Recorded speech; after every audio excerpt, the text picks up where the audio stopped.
ከባህር ዳር ከተማ አቅራቢያ በተፈጸመ ጥቃት የፋኖ ኃይሎች ድል መቀዳጀታቸው ተነገረ። በተደረገው ጥቃት የሟች የሚሊሻ አባላት 17 መሆኑ የተረጋገጠ ሲሆን ጥቃቱን ተከትሎ በነበረው መደናገጥ በርካታ ቁጥር ያላቸው የሚሊሻ አባላት ከሰራዊቱ በመክዳት ወደ ፋኖ መግባታቸው ተረጋግጧል። በምስራቅ አርሲ ጉና ወረዳ ረኤ 40 ቀበሌ ልዩ ስሙ ጦሴ በሚባል ቦታ ትላንት ሰኔ 24 2018 ዓ.ም ለዛሬ አጥቢያ ሁለት ኦርቶዶክሳውያን የተገደሉ ሲሆን አንዱ መምህር በጥይት ተመቶ አምልጦ ሆስፒታል ገብቷል። ሶስት ኦርቶዶክሳውያን ታግተው መወሰዳቸው ሲነገር የ42 ዓመት መምህር ተስፋዬ ተሾመና የ24 ዓመቷ ሚሚ ግርማ መሞታቸው ተነግረዋል። በአካባቢው የቀበሌ አመራሮች አሁንም ቢሆን ህዝቡ ሸሽቶ እንዳያመልጥ እየከለከሉ መሆኑን የደረሰ መረጃ ያመለክታል። በስፋት እንመለከተዋለን። የብልጽግና ፓርቲ ነባሩን የፌዴራሊዝም ስርዓት የሚያፈርስና ህገ መንግስቱን ሙሉ በሙሉ የሚቀይር ሚስጥራዊ አቋም ይፋ አድርገዋል። ከሰሞኑ በአዳማ ከተማ ዝግ ስብሰባ እያካሄደ የሚገኘው የብልጽግና ፓርቲ ማዕከላዊ ኮሚቴ በሀገሪቱ የወደፊት ዕጣ ፈንታ ከፍተኛ መዋቅራዊ ለውጥ የሚያመጣና ነባሩን የብሔር ፌዴራሊዝም ስርዓት ሙሉ በሙሉ የሚንድ አቋም ይዞ መውጣቱ ታወቀ። ፓርቲው በብሔራዊ ምክክሩ ላይ ይዞት የሚቀርበውና እስካሁን በሚስጥር ተይዞ የቆየው ይህ ሰነድ የወቅቱን የኢትዮጵያ ፖለቲካዊ መልካም ምድር በእጅጉ የሚቀይሩ አራት ዋና ነጥቦችንና የድንበር ማሻሻያ እቅዶችን አካቷልም ተብሏል። በዝርዝር እንመለከተዋለን።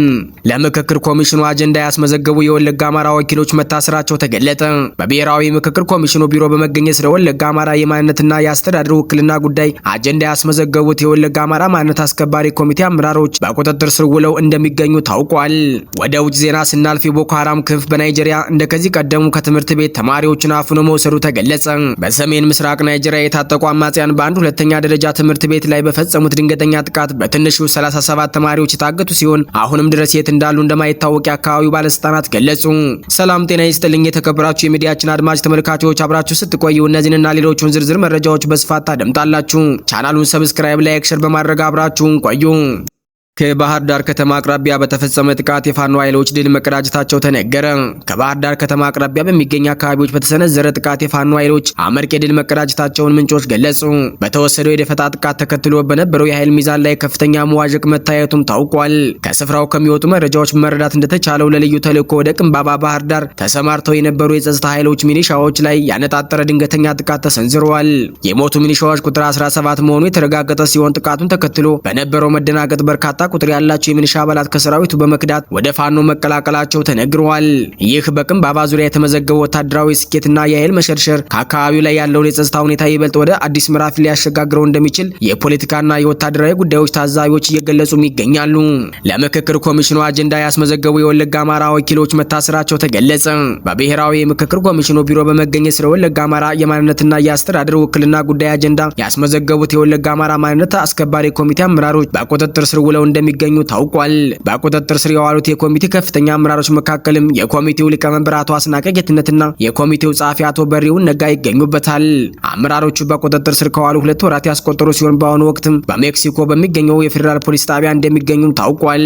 ይህ ዘገባ እስከተጠናከረበት ጊዜ ድረስ ብሔራዊ ምክክር ኮሚሽኑ ስለ አመራሮቹ መታሰር የሰጠው ይፋዊ መግለጫም ሆነ ያደረገው ማብራሪያ የለም። የብልጽግና ፓርቲ ነባሩን የፌዴራሊዝም ስርዓት የሚያፈርስና ህገ መንግስቱን ሙሉ በሙሉ የሚቀይር ሚስጥራዊ አቋም ይፋ ሆነ። ከሰሞኑ በአዳማ ከተማ ዝግ ስብሰባውን እያካሄደ የሚገኘው የብልጽግና ፓርቲ ማዕከላዊ ኮሚቴ በሀገሪቱ የወደፊት ዕጣ ፈንታ ላይ ከፍተኛ መዋቅራዊ ለውጥ የሚያመጣና ነባሩን የብሔር ፌዴራሊዝም ስርዓቱ ሙሉ በሙሉ የሚንድ አቋም ይዞ መውጣቱ ታወቀ።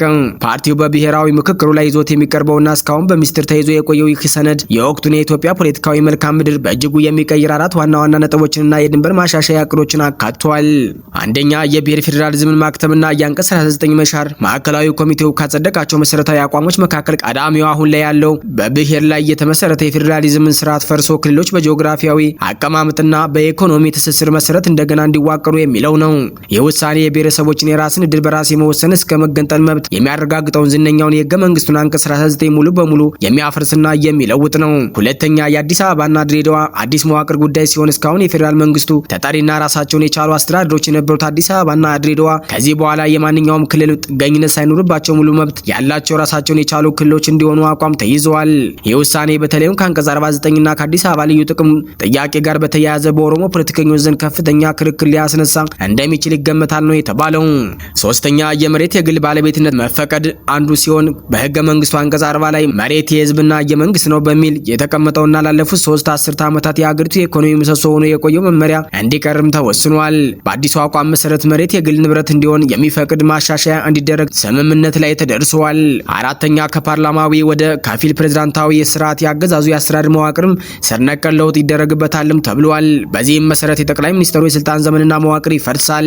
ሀገሪቱ በፓርላማ በሚመረጥና ሰፊ ስልጣን በሚኖረው ፕሬዝዳንት ትመራለች። የክልሎች ምስረታና የድንበር ለውጥ የሚነካ ሲሆን ከዚህ ቀደም ክልሎች የሚመሰረቱት ወይም የሚከፍሉት በህዝብ ውሳኔ ሪፈረንደም የነበረው ቀርቶ ጥያቄው ለፓርላማ ቀርቦ በፕሬዝዳንቱ ፊርማ ብቻ እንዲጸድቅ ይደረጋልም ተብሏል። የአዲስ አሰራር ተግባራዊ ከሆነ አንድ የኦሮሚያ ዞን ተገንጥሎ ራሱን የቻለ ክልል መሆን ወይም ወደ ሌላ ክልል መካት ቢፈልግ ምንም አይነት የህዝብ ውይይትና ውሳኔ ሳይጠየቅ ፓርላማ ድምጽ በፕሬዝዳንቱ ፊርማ ብቻ የሚፈጸም ይሆናል እንደማለት ነው። ከዚሁ ከአዳማ ስብሰባ ጋር ተያይዞ ባለፉት ቀናት የኦሮሚያ ክልል በ6 መልክዓ ምድራዊ ቀጠናዎች ለመክፈል የታቀደ ሚስጥራዊ ሰነድ በከፍተኛ የፓርቲው አመራሮች እጅ ሲዘዋወር መሰንበቱም ታውቋል።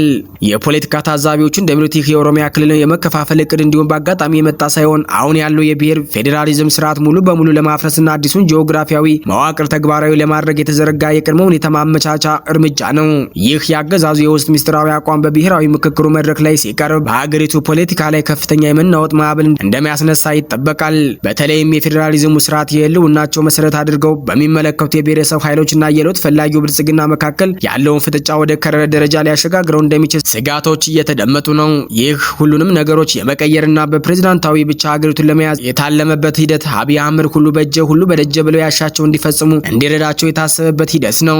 በምስራቅ አርሲ ዞን በተለያዩ ወረዳዎች የተፈጸመው ዘርና እምነትን ተኮር ጥቃት፣ ግድያ፣ እገታ አሳሳቢ ደረጃ መድረሱ ተነገረ። በምስራቅ አርሲ ጉና ወረዳ ሬ 40 ቀበሌ ልዩ ስሙ ጦሴ በሚባል ቦታ ትላንት ሰኔ 24 2018 ዓ.ም ለዛሬ አጥቢያ 2 ኦርቶዶክሳውያን የተገደሉ ሲሆን አንዱ መምህር በጥይት ተመቶ አምልጦ ሆስፒታል ገብቷል። 3 ኦርቶዶክሳውያን ታግተው መወሰዳቸው ሲነገር የ42 ዓመት መምህር ተስፋዬ የተሾመና የ4 ዓመቷ ሚሚግርማ መሞታቸው ተነግረዋል። በአካባቢው የቀበሌ አመራሮች አሁንም ቢሆን ህዝቡ ሸሽቶ እንዳያመልጥ እየከለከሉ መሆኑ የደረሰ መረጃ ያመለክታል። በምስራቅ አርሲ ዞን መርቲ ወረዳ ፈረንቀሳ ጃዊ ቀበሌ ልዩ ቦታ ሳጎሬ ቀርሳ የሚባል አካባቢ ሰኔ 24 2018 ዓ.ም ለዛሬ አጥቢያ አቶ አባይ ታደሰ የሚባል የኦርቶዶክሳዊ በአክራሪ የእስልምና ታጣቂዎች ተገድለዋል። ታጣቂዎቹ የቄስ ደምሰው ሰለሞን ሴት ልጃቸው ምረት ደምሰውን ግርማ ገረሱና ሀና ገዛኝ የምትባል እናት ያለ አባት ያሳደገችውን የ12 ዓመት ወንድ ልጇን አግተው መወሰዳቸው ሲነገር እንዲሁም አቶ ካሳውን ጃንካ የሚባሉ ሰው ከብቶቹን በሙሉ ወስደውበታል። በዚህ ወረዳ ሞለሜ ቀበሌ ከ3 ቀን በፊት አንድ ኦርቶዶክሳዊ በአሰቃቂ ሁኔታ መገደሉና በተለያዩ ቀበሌዎች ላይ ከፍተኛ ስጋት መኖሩን ትላንት መዘገባችን ይታወሳል። እንደዚህ አይነት ጥቃት እየተፈጸመ ባለበት ሁኔታ የወረዳው አስተዳዳሪ አቶ ካሊል ገናናና ካቢኔዎቻቸው በአምቦምሳ ከተማ ተጠለው ያሉ ኦርቶዶክሳውያንን ከተማችን እያጣበባችሁብን ነው፣ ወደ መጣችሁበት ተመለሱ እያሉ በማስገደድ ላይ መሆናቸውም ተነግሯል። የዱባይ ፖሊስ በኢትዮጵያውያን ላይ የመጨረሻ ጥብቅ ማስጠንቀቂያ መስጠቱ ተነገረ።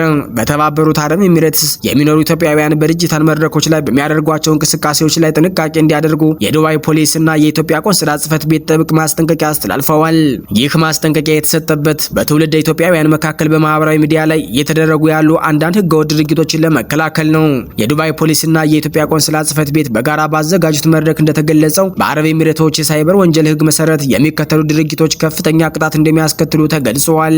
አንደኛ፣ የጥላቻ ንግግር በማህበረሰቡ መካከል መከፋፈልን፣ ጥላቻንና ንቀትን የሚያንጸባርቁ የብሔር ፖለቲካ ቅስቀሳዎችን ሶሻል ሚዲያ ላይ መጥለፍ፣ ስድብና ስም ማጥፋት፣ ግለሰቦችን ወይም ተቋማትን በቪዲዮ በጽሁፍ ወይም በኮሜንት መዝለፍና ስም ማጥፋት በህግ የተከለከለ ነው። ያለ ፈቃድ መረጃ ማውጣት፣ የግለሰቦችን ግላዊነት የሚነኩ ምስሎችን፣ ቪዲዮዎችን ወይም መረጃዎችን ያለ ፈቃድ ማሰራጨት በህግ የሚያስቀጣ ነው የሚል ይገኝበታል። ሁለተኛ፣ የገንዘብ ማሰባሰብ ሲሆን ያለ መንግስት ፈቃድ በማህበራዊ ሚዲያ በኩል በስምምነት ገንዘብ ማሰባሰብ በኤሚሬትስ ህግ የተከለከለ ነው ሲሉ መንግስታቱ አሳውቀዋል።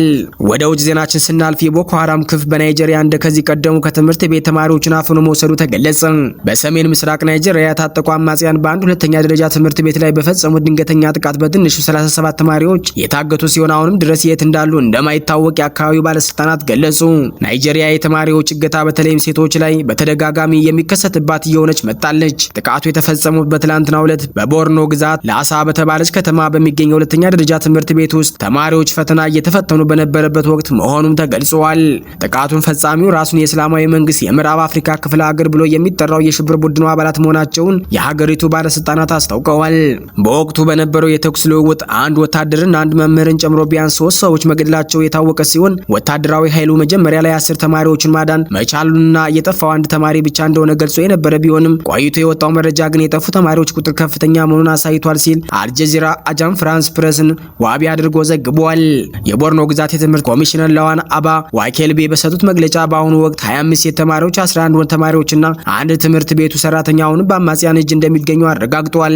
በተጨማሪም የትምህርት ቤቱ ምክትል ርዕሰ መምህራን ጨምሮ 8 ሰዎች ግን መለቀቅ መቻላቸውን ገልጸዋል። የአካባቢው የምክር ቤት አባል በበኩሉ የታጋቾቹን ዝርዝር ጾታና የወላጆቻቸውን ስልክ ቁጥር የያዘ ሰነድ በቦታው ለተገኙ ለጋዜጠኞች ይፋ አድርጓል ሲል ዘገባው አክሏል። በናይጄሪያ በግጭት በሚታመሱበት የሰሜናዊና ማዕከላዊ አካባቢዎች ሰዎች ገንዘብን ለመቀበል ማገት፣ በተለይም ደግሞ ተማሪዎችን በጅምላ ማሰር በታጠቁና የወንበዴ ቡድኖች ዘንድ እንደ ዋነኛ ስልት አድርገው እየተገበሩት ነው ተብሏል። እንደ አውሮፓውያን አቆጣጠር በ2014 በቦኮ ሐራም የሽብር ቡድን በቺቦክ ከተማ የተፈጸመው የሴት ተማሪዎች እገታ በሀገሪቱ ታሪክ እጅግ አሳዛኝና ታዋቂ ቢሆንም አሁንም ድረስ በትምህርት ቤቶች ላይ የሚፈጸሙ መሰል ጥቃቶችና እገታዎች በከፍተኛ ሁኔታ እየጨመሩ ቀጥለዋል። በተጨማሪም በዚሁ የቦርኖ ግዛት ሙሳ በተባለች መንደር ባለፈው ግንቦት ወር ላይ ብቻ ከ40 በላይ ተማሪዎች ታግተው እስካሁን ድረስ በአማጽያኑ እጅ መሆናቸው የሚታወስ ነው።